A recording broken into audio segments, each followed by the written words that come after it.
Libros en hoja de ruta. Muchos oyentes están trabajando su cerebro, nos están mandando mensajes al 153, 154, 996 para participar por el libro REC de Fabrizio Ballarini. Aquí César se anota, también nos dice, creo que la primer novia y el primer beso no se olvidan, ¿verdad? Aunque queramos, no se olvidan, nos dice el 621. Sí. Laura también nos escribe, dice, quiero el libro, por favor. Seba también está participando. Participan todos, sí. Amigos. Al término del programa decimos quién se lo lleva, pero ahora saludamos al mismísimo Fabrizio Ballarini para hablar del tema. ¿Cómo le va, Fabricio? Buenas tardes. Federico Fritti lo saluda. ¿Cómo están? ¿Todo bien? ¿Todo bien? ¿Vos? Todo bien, genial. Es verdad que recién me dijo la producción que se retrasó un poquito la nota porque estabas en un vuelo. Estaba en el pasillo del avión. Sigan diciendo que prendo el celular apenas llega el avión, me llegó justo la llamada en este momento. Pero no, ya estoy en tierra firme. Queremos saber si tenés problemas con la memoria cercana o con la memoria lejana. ¿De qué lugar arribás? Contanos, Fabricio. Yo tengo problemas, en realidad no tengo problemas, pero no tengo muy buena memoria. Lo descubrí a lo largo del tiempo, cuando empecé a trabajar en el tema de memoria, como que me empecé a dar cuenta que recordaba determinadas cosas, como que tenía una memoria selectiva. No sé, muchas veces en alguna discusión a uno le dicen, no, lo que pasa es que vas a tener memoria selectiva. Bueno, yo creo que tengo memoria selectiva. Ok, no está mal eso, digamos, o no puede traer problemas. No, bien. Es raro. Yo creo que todos seleccionamos que, o sea, más allá de que no podemos tener la potestad de decir, bueno, esto me lo quiero acordar mucho tiempo o esto me lo quiero olvidar, nos registramos determinadas cosas y otras cosas las dejamos pasar. Y eso repercute, o sea, por ejemplo, no sé, cada uno de nosotros tiene intereses distintos, somos hinchas de fútbol de distintos cuadros, quizás votamos distintos, nos gustan distintas personas, distintas películas, distinta música, entonces probablemente tengamos distinta memoria y guardemos distintas cosas. A eso voy con selectivo. Claro. Después de que yo pueda decidir puntualmente qué guardar y qué no guardar, eso es una cosa más de las neuronas de mi cerebro y es bastante difícil de controlar. ¿Te pasó algo feo? Hola, ante todo que no nos saludamos, maestro. ¿Cómo estás? ¿Cómo le va? ¿Le pasó algo feo relacionado con la memoria con este libro? ¿El cual se haya olvidado de poner algo o olvidado de escribir alguna cosa? Y fue bastante traumático. O sea, yo no me dedico a escribir, yo soy chavo de ciencia y por una cuestión del laburo, yo quería contar estos resultados de cómo mejorar la memoria de alumnos en escuelas, que es lo que venía trabajando. Y yo me tenía que enfrentar a docentes que no sabían nada de neurociencia y yo les quería meter en una charla capaz de media hora, 20 minutos, tenía que explicar algo súper abstracto. Entonces, no sé, hacía magia como para que me entiendan, y ahí salió como una vocación que tenía escondida de contar ciencia, de hacer divulgación. Y creo que de esa manera está el libro, o sea, se desarrolló el libro. Lo sufrí bastante, o sea, si bien me gusta contar cuestiones de ciencia, al no ser escritor y al no saber cómo organizarme, me costó muchísimo. Y de hecho estaba tan estresado durante la lectura, durante la escritura, que me pasó algo terrible, que es, no me acuerdo de lo que escribí. Claro. O sea, Bueno. Yo leo mi propio libro, el otro día lo estaba leyendo, me estaba haciendo autopublicidad en el subte y me sorprendía de lo que había escrito. Me parecía como raro, esto no lo escribí yo. Bueno, en realidad también das como una especie de explicación de que es un libro que contiene un poco de teoría, una segunda parte con entrevistas, algunos desafíos y juegos, digamos, y un trabajo más de la memoria. Es un libro al que se le puede entrar por esos frentes, digamos, y es un libro que, digamos, tiene que ver con este tiempo, porque a través de la repatriación de más de 1000 científicos altamente capacitados en los últimos años a la Argentina, que ha generado realmente un cambio científico y cultural importante, parecería que la ciencia y sobre todo la neurociencia en Argentina se puso como muy de moda, se habla en los medios y nos ayudó eso a repensarnos y hacernos preguntas acerca de cómo pensamos, qué recordamos, por qué recordamos lo que recordamos. Sí, tal cual. O sea, a mí me sorprende positivamente. Yo no tuve la oportunidad de irme. Yo cuando todo el mundo se iba a hacer el postdoc afuera, no por una cuestión de necesidad, sino por una cuestión de ganas, yo estaba con este proyecto educativo que es el que encuentro en el libro y no quería dejarlo. Estaba como fascinado con esa idea y tenía miedo de irme de viaje 2 o 3 años y perder la oportunidad, y no me fui. Pero el nivel de los científicos que fueron cayendo al instituto, luego al laboratorio, levantó muchísimo la vara, no solo de la ciencia, sino también nuestra, porque de golpe empezamos a tener compañeros que venían con ideas o técnicas o resultados que parecían llegados por arte de magia, y levantó muchísimo el nivel científico. Las discusiones eran distintas, y yo creo que ese laburo se refleja muchísimo a nivel social. De hecho, de los proyectos en los cuales nosotros venimos trabajando hace 5 o 6 años, hoy hay 5 o 6 libros de esos mismos autores, lo cual está buenísimo que la ciencia llegue a un nivel distinto al que antes llegaba. Antes se contaba ciencia para otros científicos. Hoy estamos intentando contarle ciencia a otras personas y tratar de encontrar explicaciones a situaciones cotidianas desde otro aspecto, desde otro lugar. Abre un montón la cabeza más allá de la moda. Nosotros como científicos sabemos que es una cuestión de moda lo del cerebro, pero está bueno tomarlo como una incorporación de contenido científico, de pensamiento crítico a una sociedad que me parece sumamente necesario. Fabricio, ¿sirven las pastillas para la memoria y todas esas cosas que se hacen o es todo puro...? No, verdaderamente no sirve. No sirve nada. No sirven las pastillas las típicas de la publicidad Sí. para mejorar determinadas cuestiones cuando no está asociado al estudio. Y sirven las pastillas recetadas en patologías o en neurodegeneración o en Alzheimer, esas sí sirven. O sea que existen cosas. Sí, existen un montón de farmacología relacionada a la memoria. Lo que tiene que, para que ustedes entiendan y ponernos como un poco en contexto, tenemos muchas memorias, muchos tipos de memorias distintas. Por ejemplo, tenemos memorias declarativas, que es esa de la que yo puedo contar lo que estaba haciendo en tal día o recordar eventos que tienen que ver con mi vida. Pero también existen memorias que están relacionadas con los procedimientos, cómo andar en bicicleta. Esas memorias no se pueden, yo no las puedo explicar, no puedo decir, bueno, claro, apoyé primero un pie, apoyé después el otro. Entonces existen cientos de memorias distintas y la carencia a veces de la memoria, por ejemplo, con la vejez, nosotros casi siempre la notamos en la memoria declarativa, que es que el abuelo no se acuerda quién era, qué estaba haciendo, pero bueno, hay distintos tipos de memorias que nos atraviesan. Por ejemplo, el lenguaje está relacionado con la memoria. Sí, muchísimo. Y nosotros el baterista de AC/DC, por ejemplo, ahora tiene dejó de tocar porque empezó a perder y casi no recuerda ni cuando sale alguien de la habitación ya quién lo vino a ver. Sí, lo que tiene, por ejemplo, los solos de guitarra o de batería dependen, viste que a veces uno dice cómo se acuerda determinadas las partes, composiciones, sí. Y bueno, la repetición de esos movimientos son memorias motoras.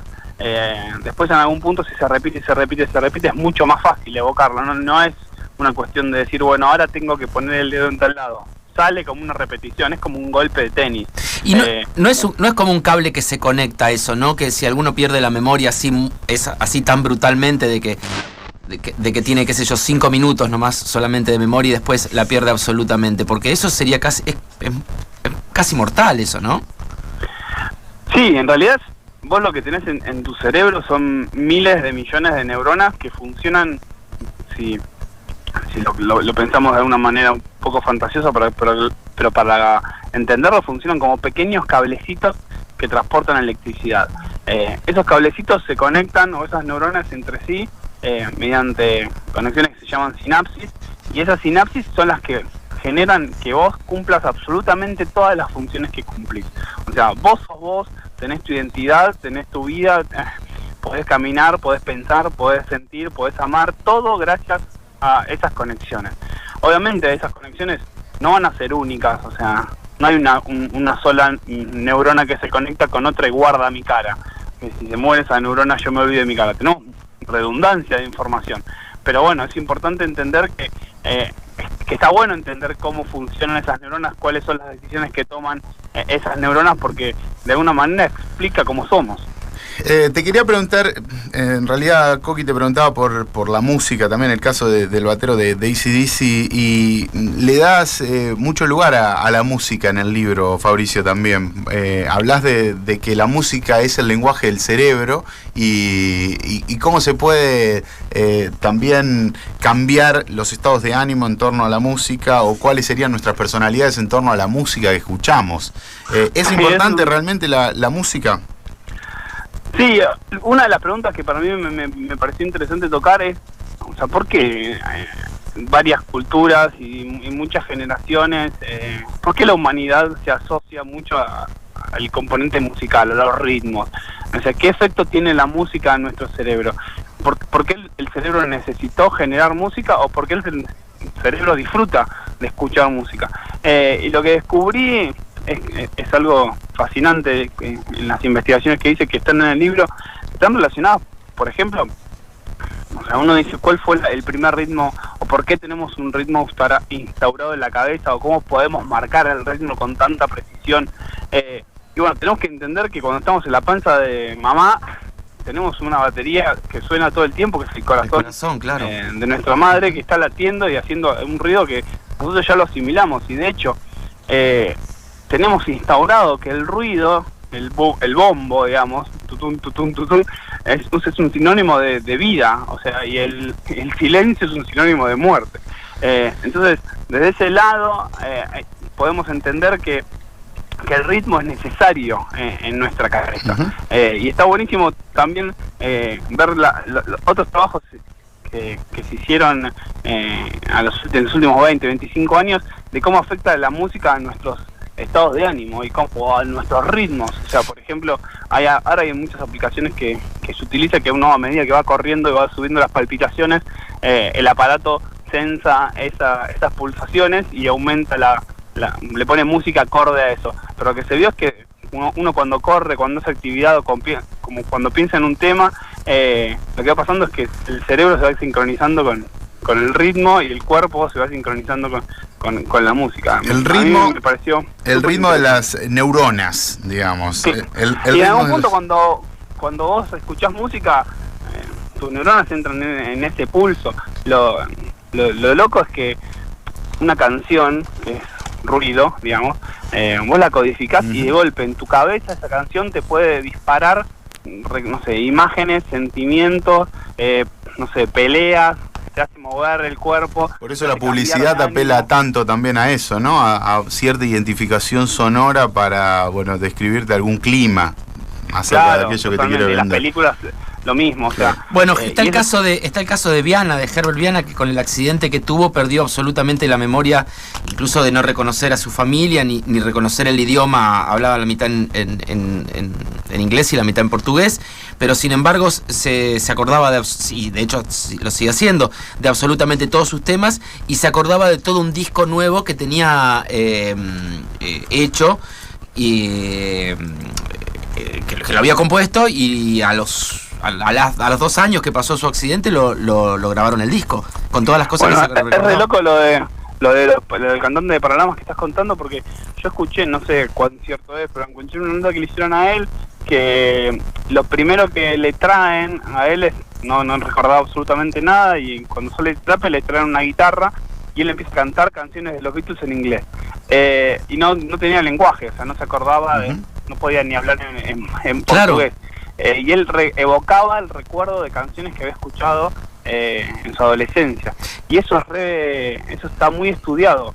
nosotros guardamos, por ejemplo, las personas que aprendimos idioma de más grande, guardamos los idiomas, como los aprendimos en 2 momentos distintos de la vida, guardamos los idiomas en 2 regiones distintas del cerebro. Por eso nos cuesta a veces, a las personas que aprendimos idiomas más tarde, nos cuesta a veces entender, a veces lo pasamos medio por el castellano cuando nos hablan en otro idioma, y es lo que le sucedió a él. O sea, él tenía como bloqueada la parte que había aprendido un idioma, pero tenía sana o habilitada la parte que tenía él, los recuerdos relacionados con los temas fascinantes. Fabricio, Sí. te quería consultar justamente, hablando de las regiones, cómo se divide el cerebro, ¿hasta dónde avanzó la ciencia? ¿Se ha llegado hay lugares que todavía están complejos de determinar por qué tenemos diferentes actuaciones o por qué, bueno, no recordamos ciertas cosas? Y en los últimos años, el gran problema que tenía el ser humano para estudiar el cerebro era cómo mide la actividad de una determinada región en un determinado momento. O sea, por ejemplo, vos ahora estás hablando, ¿y cómo hago para saber qué región se está activando? Y hace unos pocos años se hicieron unos resonadores, los típicos resonadores que uno va a hacerse una resonancia por una rodilla, por la espalda, pero que tienen unos programas distintos, son un poco más sofisticados y más caros, en los cuales se mide la actividad del cerebro. En realidad es la actividad de gasto de oxígeno que tiene el cerebro en determinados momentos, que es inmediato, y a vos te pueden pedir que hagas determinadas actividades, que muevas las manos, que escuches música, que cantes, que toques el piano, lo que sea, y vos podemos medir de forma instantánea, online, qué actividades están activando, o sea, qué regiones se están activando en lo inmediato en tu cerebro. Entonces esa es una manera muy directa de entender cuáles son las regiones que participan de determinadas funciones. Fabricio, la última y compleja. ¿Somos un país con buena memoria? Es buenísima esa pregunta y te hago como un retruco. A mí una de las cosas que yo quería escribir hace unos años era el tema de la memoria colectiva. ¿Sí? Nosotros tenemos memoria de determinadas cosas, pero también entendemos que, o la ciencia sabe que ante determinadas situaciones, por ejemplo, de estrés muy profundo, nos cuesta evocar. ¿Sí? O sea, si yo estoy ahora, no sé, en una situación muy estresante, probablemente tenga esa información en la cabeza, pero no la pueda sacar a la luz. Claro. Yo creo que eso a veces pasa a nivel individual, y eso que nos sucede a nivel individual nos pasa a nivel colectivo. O sea, cuando uno vive en una sociedad muy estresada, con estímulos, con demasiados estímulos, esa información la tenemos, la vivimos todos, pero bueno, nos cuesta evocar esos recuerdos en determinados momentos. Volviendo. Y otra cosa que... Dale. Otra cosa, por último, es que también hay que entender que la memoria que nosotros tenemos y guardamos es una memoria absolutamente falsa de lo que realmente vivimos. O sea, nuestro cerebro es hiper manipulable, no solo por nosotros mismos, que nos vamos inventando lo que sucedió todo el tiempo, sino por nuestros amigos, por los medios de comunicación. Claro. Entonces, entender que lo que vivimos es una reconstrucción de lo que quisimos recordar y lo que podemos hacer. O sea, no le creamos tanto a los recuerdos y entendamos que a veces hay muchísima manipulación en esos recuerdos. A veces uno se cree que me acuerdo patente esto y bueno... Y no era así. Casi seguro no era así. Te mandamos un abrazo grande, gracias por atendernos, Fabricio. Bueno, muchas gracias por dedicarle tiempo a la ciencia. Fabricio Ballarini, charlando con nosotros, el científico que te enseña cómo educar el cerebro y mejorar la memoria. No me ayudó nada. Hubiéramos... bueno, No me acuerdo ni cómo se Los llama el tips tipo. queríamos. No. Le dijo amigo en vez de recordar Me el le ha nombre. dicho comer Está en banana. problema, Me le ha ¿qué dicho comer banana, No, potasio, Vamos- zanahoria, me decía mi abuela. Vamos a recordar que estamos regalando